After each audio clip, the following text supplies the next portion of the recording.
Hello, how are you doing? If you did not already know, we are looking at a panel box, electric board, whatever you want to call it.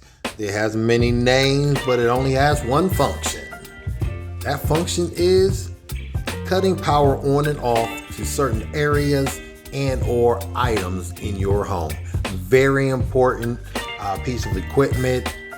Sometimes they look differently, but basically this is what they look like. The newer ones, the older ones look a little differently. Can't get into that right now. Main purpose here. See these breakers over here on the right hand side with the green label and they all say test? Those are an added safety feature to your home if you have these. So right here, see that white button? This is how you test to make sure, and you should test them at least annually. And this is how you test to make sure that they are working properly. All right, so I'm going to, let me test the one. I'm standing in the garage, so I want to test this one right here that says kitchen and garage. Push that button. See how I went in that middle position? That's what we call the tripped position. So if your breaker is in that position, other than right now, because right now we're testing it. So if you was not testing it and you noticed that something was off, lights, outlets, something, and you came to this box and that breaker was in that position, you, first off, if you do not feel comfortable with touching that, do not touch it. Call a professional. You can visit our website if you are in our area. Our website is skills2nv.com. Visit our website. You can schedule, you can browse, however, in various different social media platforms. All right, so right now for this particular video, we are testing this.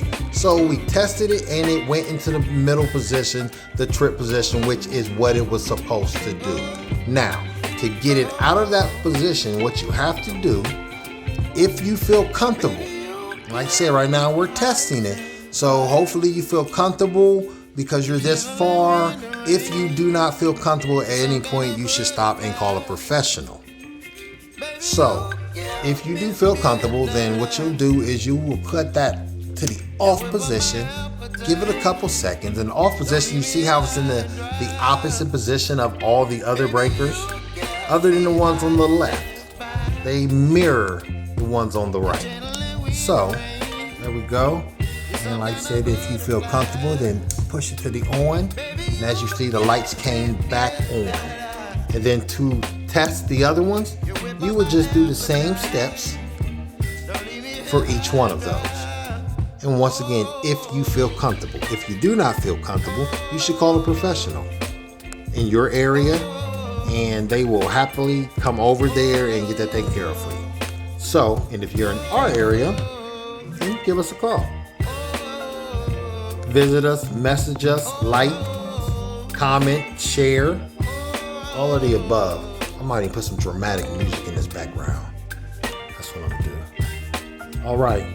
Once again, this is David with Skills, and that is how to identify an arc fault breaker. Some of them look a little differently, but they basically do the same thing.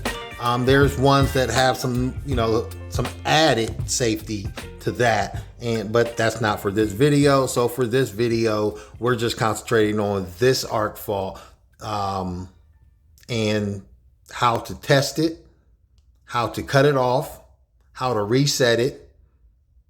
Right there.